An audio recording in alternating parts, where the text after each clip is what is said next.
सकता है। तो अभी पता नहीं अभी क्या है, लेकिन सरकार गिरना। लेकिन एक ब्रेकिंग आपको देना चाहूंगा दोस्तों, एक ब्रेकिंग जो कल रात को भी न्यूज पॉइंट में मैं अपनी बात रख रहा था, एक ब्रेकिंग देना चाहूंगा अमलेंदु जी। आप लोग भी थोड़ा सा आप सोच रहे होंगे क्या ब्रेकिंग हो सकता है कि आज शाम तक सुखविंदर सिंह सुक्खू मुख्यमंत्री पद से इस्तीफा दे दें और वहां किसी और को कांग्रेस पार्टी मुख्यमंत्री बनाए, जिसके साथ ये तमाम, क्योंकि इनकी डिमांड जो है वह है मुख्यमंत्री, नाराजगी मुख्यमंत्री से है अमलेंदु जी। हो सकता है किसी कार्यक्रम के दौरान इसी ब्रेकिंग में उस बात की हम पुष्टि भी कर दें कि सुक्खू जो है वो इस्तीफा दे सकते हैं। सुक्खू इस्तीफा देंगे तो इसका मतलब यह नहीं है कि बीजेपी की सरकार बनेगी, इसका मतलब है कि कांग्रेस का कोई दूसरा मुख्यमंत्री बनेगा। यह सबसे बड़ी खबर हम आपको पहुंचाएंगे थोड़ी देर में, क्योंकि इसकी अभी तक पुष्टि नहीं है।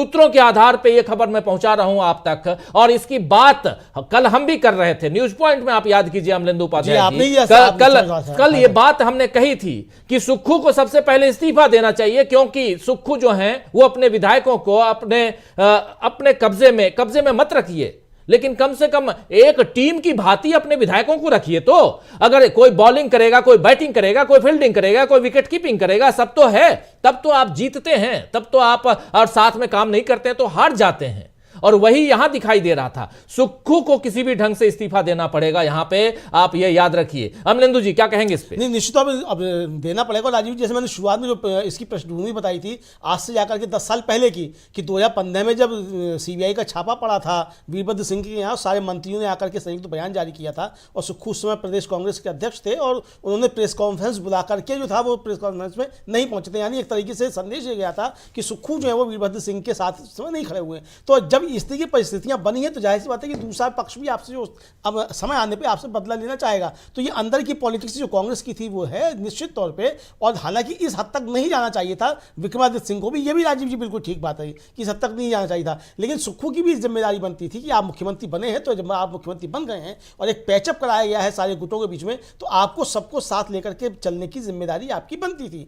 तो ये तो निश्चित तौर पर सही है। लेकिन ये भी बात सही है राजीव जी कि विक्रमादित्य सिंह की ये मांग जो है वो भेजा है कि साहब प्रतिमा जो थी उनकी राजा साहब की, वीरभद्र सिंह की, नहीं लगाई गई। बहरहाल ये उनके अंदरूनी मसले हैं, क्या हुआ क्या नहीं हुआ। लेकिन निश्चित तौर पे कल की घटना के बाद तो निश्चित तौर पे, जैसा कल शाम भी राजीव जी आपने ही सबसे पहले प्रश्न उठाया था कि सुक्खू जो है वो आखिर मुख्यमंत्री किस तरीके से बने हुए हैं। आपकी सरकार है और आप कह रहे हैं कि आपके 6 विधायकों को जो है वो भारतीय जनता पार्टी, हरियाणा पुलिस और सीआरपीएफ यहाँ से किडनैप करके ले गई।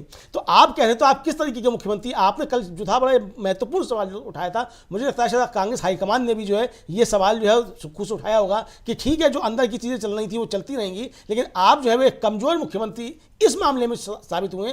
ठीक है, आपने बाढ़ के दौरान बहुत अच्छा काम किया, आपने जो है जो घोषणा, बिल्कुल वो आपदा थी, बिल्कुल उस आपदा में आपने अच्छा काम किया। लेकिन जो ये आपदा, राजनीतिक आपदा पैदा हुई है, वो राज्य के ऊपर आपदा थी, लेकिन ये कांग्रेस के ऊपर जो राजनीतिक आपदा पैदा हुई है, इसमें आपदा प्रबंधन आपका बुरी तरीके से फेल